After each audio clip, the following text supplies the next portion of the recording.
All right, so today we're going to talk about the habit of execution. That is action and doing. What kind of priorities should you have? What kind of consistencies should you create? How do you put those inside of your schedule? Now, by the end of this episode, you'll know exactly what you need to protect each week. So your show begins to grow. You'll know what to do and when to do it. And you'll even know what to stop doing. All right. So I'm going to lay this out for you in kind of a 3-part thing of 1 weekly win, 2 deep work blocks so you protect your creation time, and then also some non-negotiables or the actions that you are going to take no matter what. You're not going to let anything stand in your way of that. All right.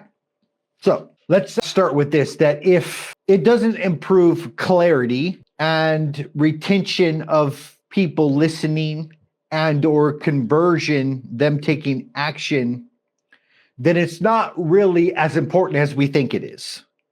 Because when it comes to whatever it is that we're producing in the world, whatever we're creating, that is literally the 3 things that matter. Am I speaking super, super clear? People understand what I'm saying. They're catching my drift.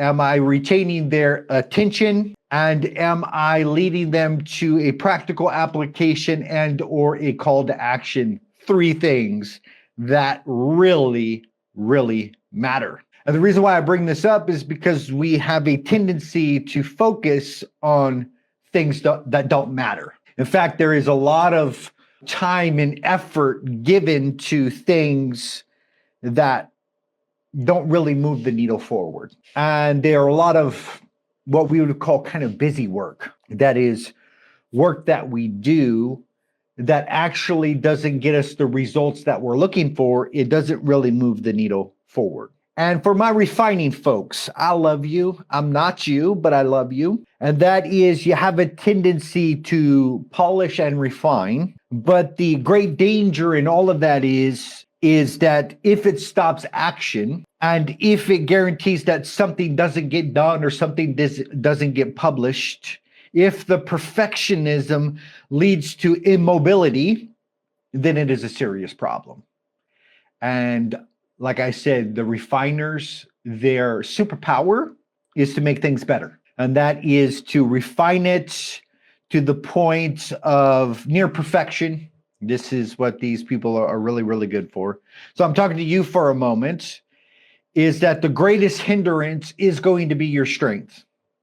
Your superpower is to refine. And that refinement is going to lead you to very slow momentum and or not really creating the actions, behaviors at all, and not really taking the action because you are too busy with the refinement and with the polish. Now, the way that I lay this out for my folks who are inclined to be that way is like, hey, look, take action after you publish, come back, look at the different things that you would do differently next time, make the small tweaks and adjustments while you're moving. Because we think that if we perfectly produce this perfect thing, book, course, podcast, what it is, that the world on the other side is going to be, aha, and that the polishedness of everything and the perfection is what is going to win people over or to get the results. And let me tell you, that's just not the case. In fact, what we're seeing in social media is a lot of rawness, a lot of realness that's being presented out there, and people are eating it up. Some of the videos on YouTube that are the most unpolished are the ones that are actually moving forward, moving the needle forward. In fact, I'm following a guy who is a minimalist when it comes to video production and editing. And the reality is that it's very little that needs to be done inside of editing to produce the effect that you want. And so we have all of these people like over editing and doing all of these different things because they think that is what is going to move the needle forward. And it really isn't in the scheme of things. People like rawness, they like realness, they like experiencing the real you and all those different things. So it's not as important as we think it is. Now, one thing that I've noticed about creators is we create the way we do life. And there's really you can't really separate or differentiate between the two. Is that the way we create is most often the way that we show up in the different areas of our life. If we are naturally inclined to perfection, there is no equation where that perfection is not going to show up inside of the podcast, inside of the book you create, inside of the course you create, all those different things. So the same skills that you use in life is the same skills that show up in how you create. Now, there is this saying is like how you do one thing is how you do all things. Now, we can pick apart that statement, and it's not like absolute capital T truth. But if you grab a hold of what it is saying, you understand that the same limiting beliefs that are operating inside of your life is going to operate inside of the way that you create. And that you're only going to rise to the level of your personal ceiling. Your podcast is only going to grow as you grow. And the same characteristics that you are operating in life with is the same characteristics that you're going to show up inside of your creation process. So it benefits us greatly to know our superpower. And then it would benefit us to know how that superpower can also limit us. Now, I've already established in previous episodes that your weakness, all that is an overuse of a strength. And all it is your superpower unchecked. Perfectionism, there is nothing wrong in my mind about having a perfect product, right?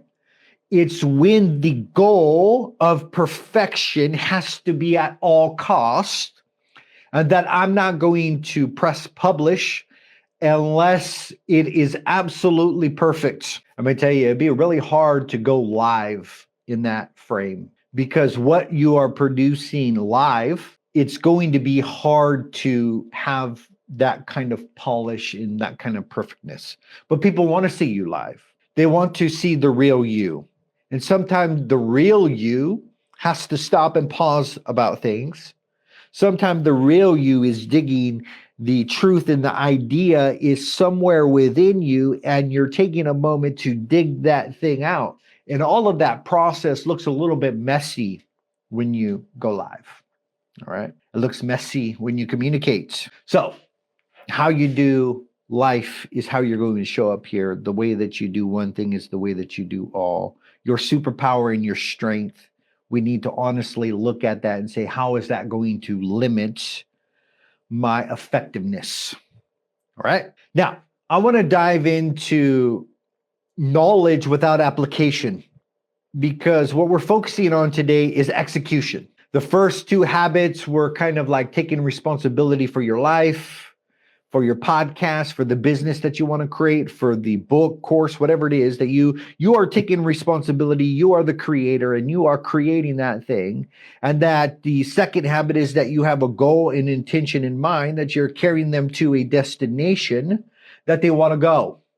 All right. That's an important part, to actually want what it is that you're given. They want to go there. All right. And so that leads to the third principle, is the execution, is that we have to learn how to execute daily or weekly, depending on what it is that we're doing, and learn the habits that are connected to that execution, because all the pie in the sky ideas about your future or what you want to create with your book, your courses, your show, whatever, all of that will not be an experience by mere dreaming and thought alone. Now, think about it this way, that the world was enamored by the secret, and that thoughts become things, and that you could create a vision board of the reality that you want to create, and then they set up that the universe is obliged to give it to you because you have imagined it and you have thought about it. And I think that's a half truth. If I were to give an equation to that, I would say that's somewhere 33 to 50% of the work, right? And the same thing with goal setting. Well, goal setting is, 33, 50% of the work. I mean, you have to aim before you shoot. But the problem is to stay in aiming mode. Is that all I am doing is thinking about something. All I'm doing is stating my goals. All I'm doing is honing my aim, but I never actually pull the bow back and let it go. This is where actions integrate with belief systems. Now, mindset alone is not everything. Now, you may have heard that before. Whoever is pushing that was riding a bandwagon. Mindset is not everything. Mindset is, like I am proposing here, is belief systems that happen internally and subconsciously, and they are part of the equation. Once again, I would give a 33 to 50% of the equation. That we have to begin to manifest action, all right? And that is, we have to begin to execute. Knowing what to do and not doing it is not going to get you anywhere in life. And that is, you can have this dream for your podcast.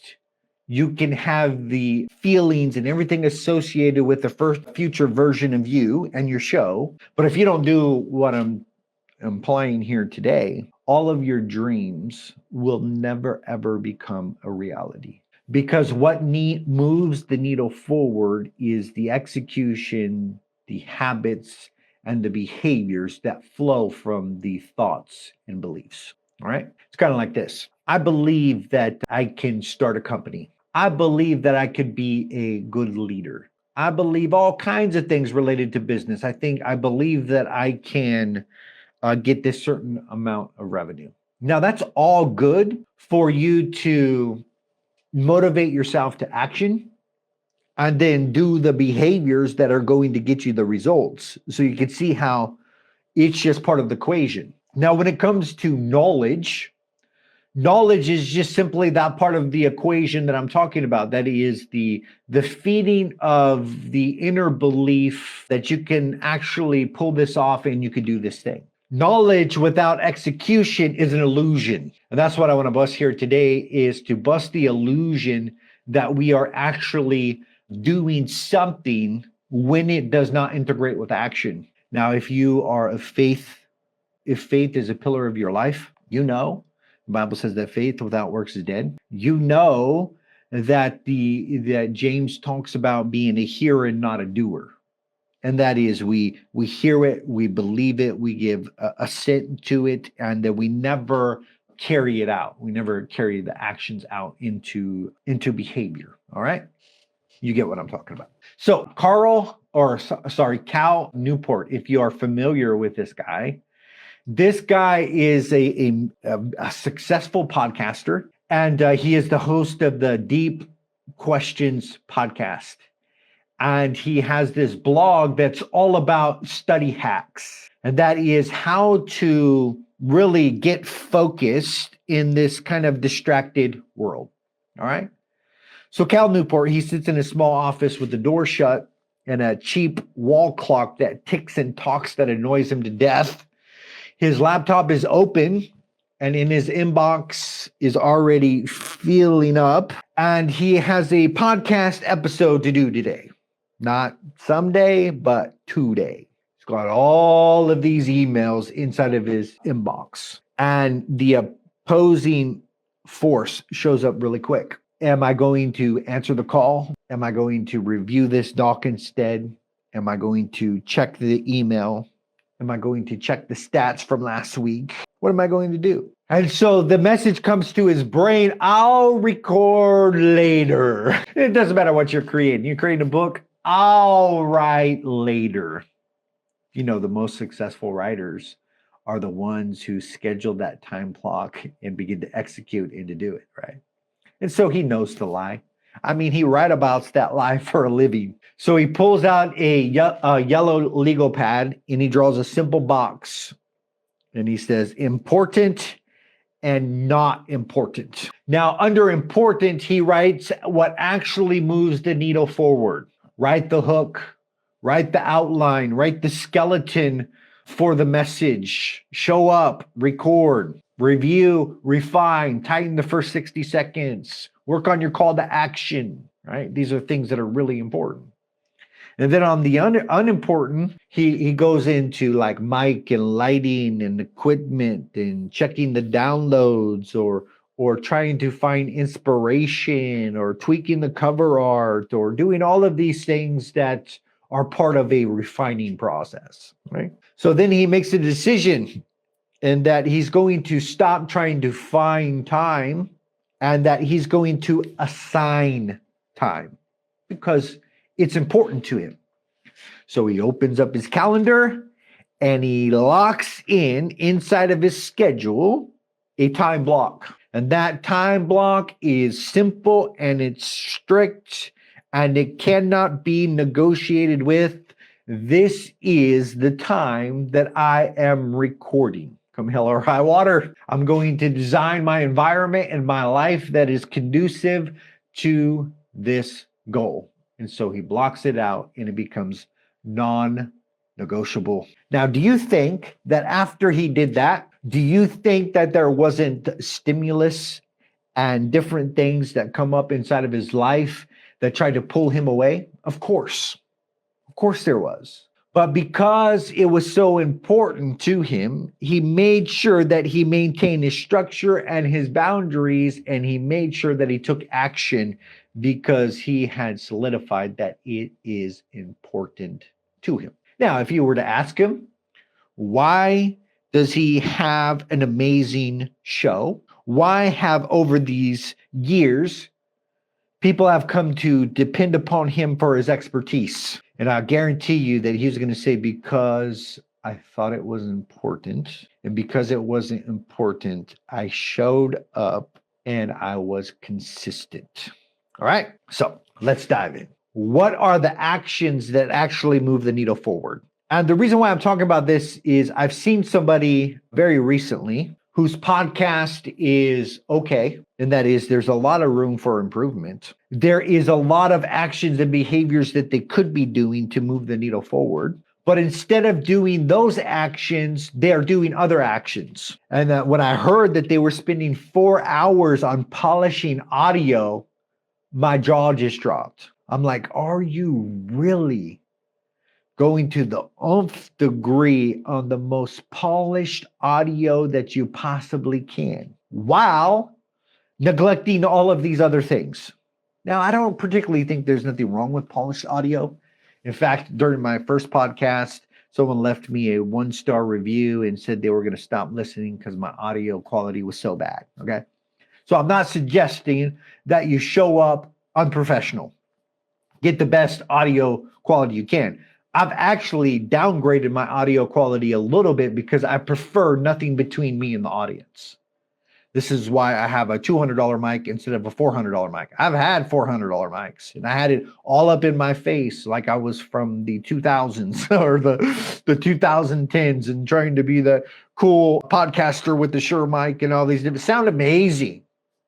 I actually downgraded quality so I can have this connection, and also I can move my hands without smacking the mic because, you know, you may not know this, but I'm mostly Italian and we like to talk with our hands. My mom was born in New York, all right? We're New Yorkers, and we talk with our hands. So anyways, I didn't want anything between me and the audience. And so 4 hours of audio polishing. Let me tell you, those 4 hours would be better spent. You could spend 30 minutes polishing and 3.5 hours doing something else that is actually going to move the needle forward for you. All right. And here's what they are. Writing better hooks. I mean, people want to feel like within the first minute that they know where they're going and that they know where you are taking them.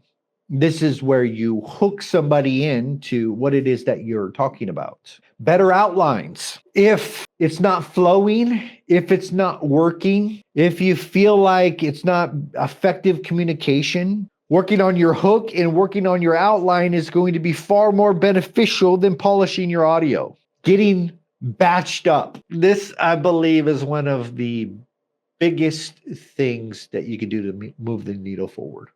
Be batched up. I'm going on a batched up scenario. This is the reason why I'm here live every single day talking for 30 to 40 minutes.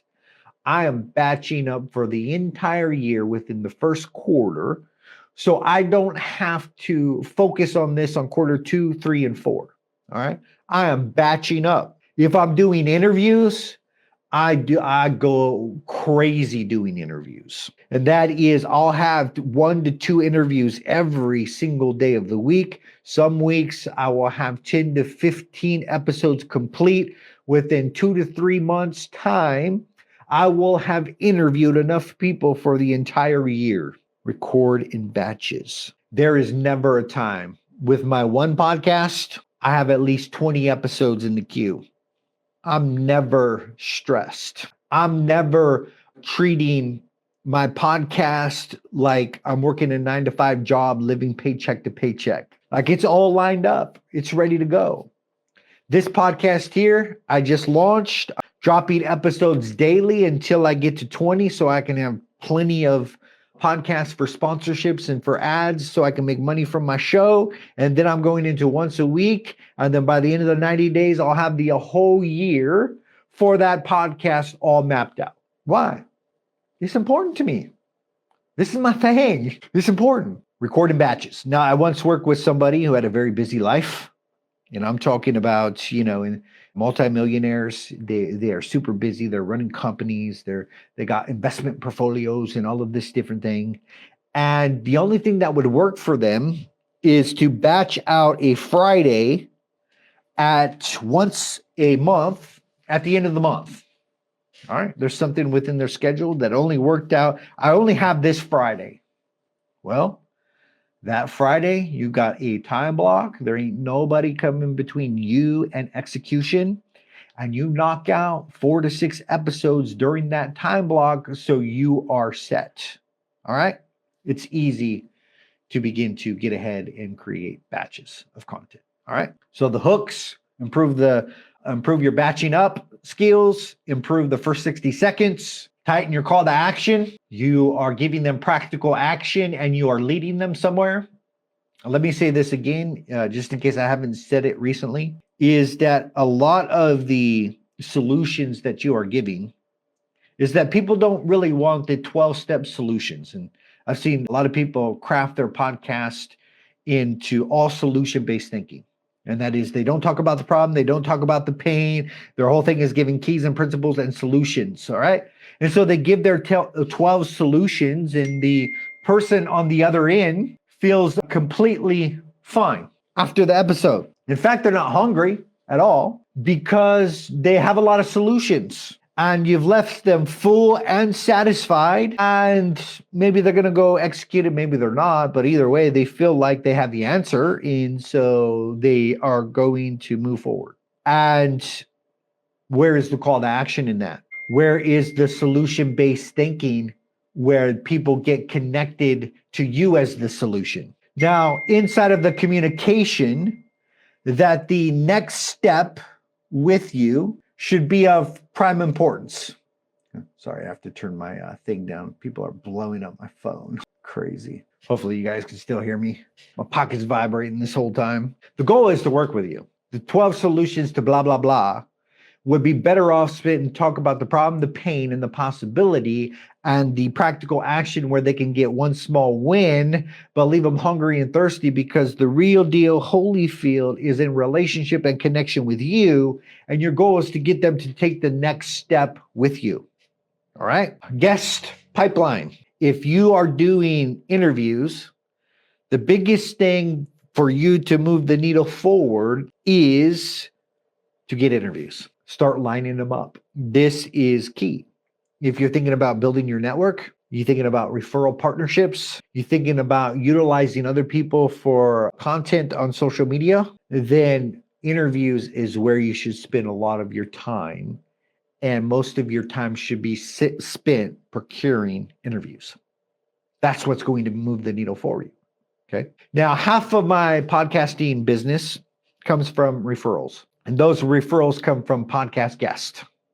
Because after I interview them on the podcast, I say, hey, look, do you mind doing me a favor, man? When anybody mentions podcasting, I am the podcast guy. So if they're looking to launch a podcast, man, send them my way.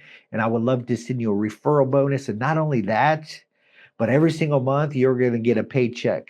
For as long as that person works with us, you're getting paid. And all they have to do is open their mouth once, because people are talking about starting a podcast all the time. And all they have to do is point them my direction and they get paid. Who doesn't want to do that? This does a couple of different things. It sets up my pipeline with referrals. And what it also does is that if they are my target audience, they just got very soft pitched about a podcast. Because if they don't have one, they might be thinking, this was a really nice experience with Tim on his podcast. Maybe I should start a podcast. And then when they start contemplating that, who are they going to call? They're going to call Tim, the podcast guy. That's who they're going to call. All right. And so the many people that you can interview and get in your network and to begin to set up kind of a referral win-win situation, the better off your business is going to be. Repurposing content. This is taking long form and creating short form. Now, you may not know this, but I'll give you the scoop behind the scenes. Everything that I produce on social media is from my long form content. Everything. Down to the minute detail. All right. That is the questions that are being asked on all my social media channels. And you think, well, Tim, how can you run 2 Facebook groups and a main page and have consistent content at all times for all of those pages? This is how. Long form content spliced up into questions, quotes, short form 100-word copy post, chopped up into reels. All of this is from one long form content. I'm not sitting around thinking, what am I going to post and what I'm going to create? I'm not. This whole transcript creates 2 chapters for a book. This whole makeup that I'm doing here today creates all of these different reels, all of these different questions, everything that I need to show up on social media. Run 2 Facebook groups and a main page with having content at all times. And we're not talking about small amounts of content either. We're talking about 15 per, for real. So like 15 for the group, 15 for my main page, 15 for my other group. So 45 pieces of content for these different channels. Your repurposing system matters way more than any sort of refinement and polishing that you would do, okay? This is what is going to actually move the needle forward for you. Improving your titles, improving your thumbnails. Now, inside of YouTube, I'm always running 2 different titles and 2 different thumbnails. All right, seeing which one hits. Because before you can ever get traction, it all starts with a hook in a title and an image.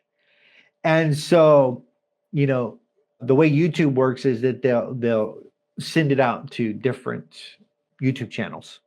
And it'll be just when they're scrolling, it'll be just that little thumbnail and that title as they're scrolling. And they judge by percentages of those who scroll by. And that is, if it's very, very low, then they stop showing. And that is, they're not going to continue to show. But every single one, they run through the test.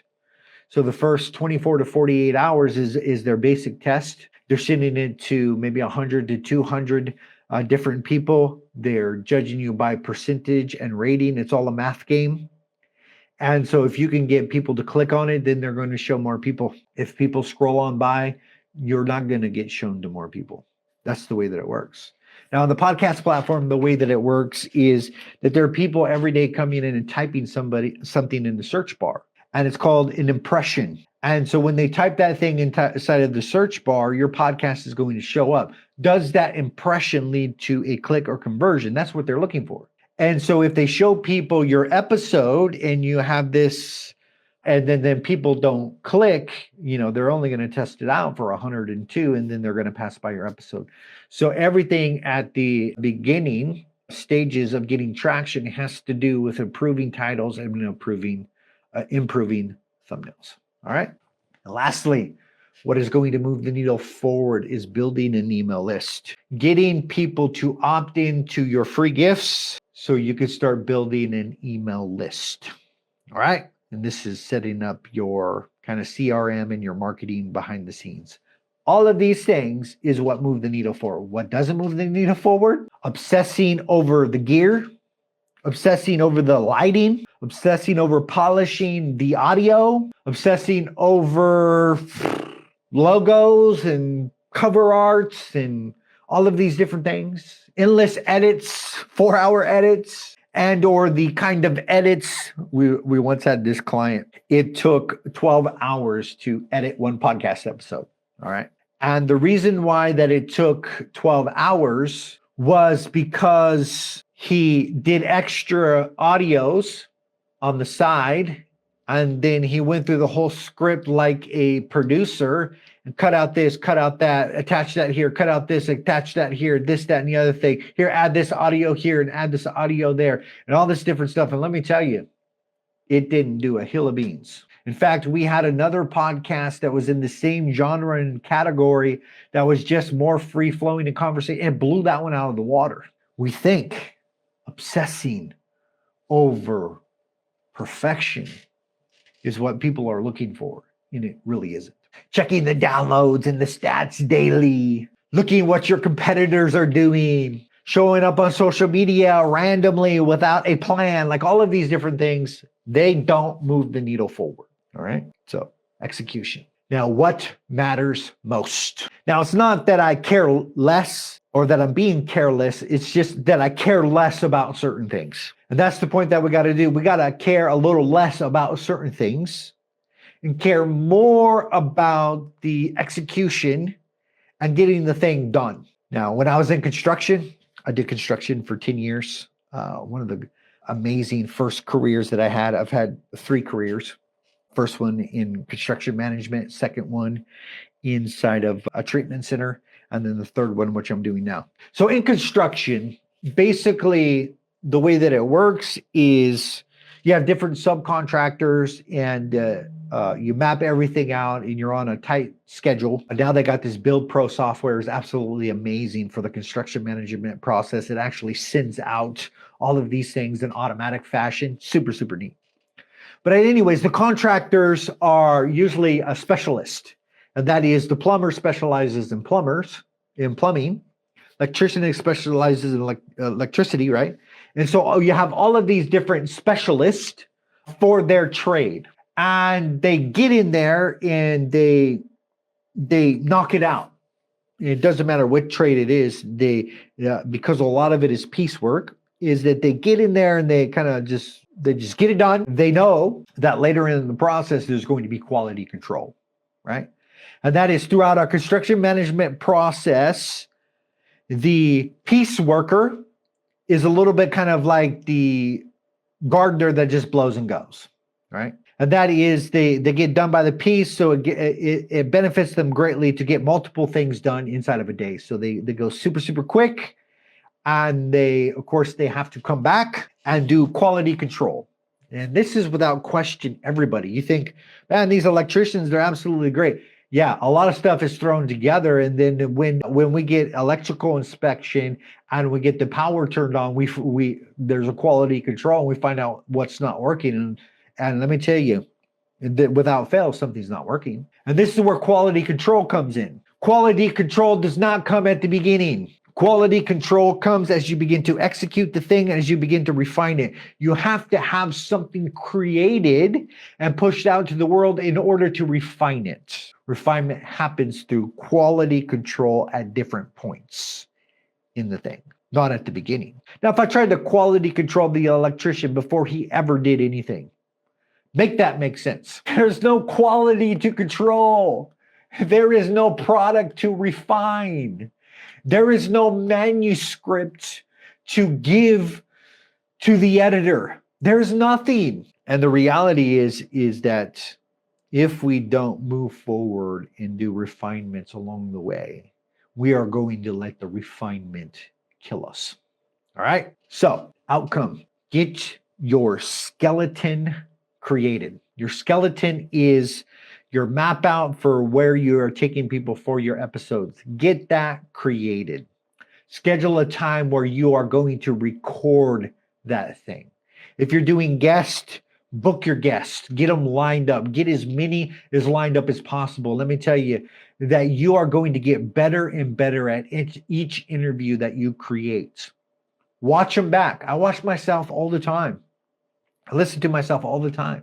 I am looking for refinement. I'll throw my script after I'm done, like a transcript of this. I'll throw it in ChatGPT and tell it to be brutally honest with me and pick it apart and show me areas of improvement. I am refining, but I am executing. I'm building the plane as we're flying. This is the way to go. All right, I got a sales call. I hope you have an awesome day. I'll see you tomorrow.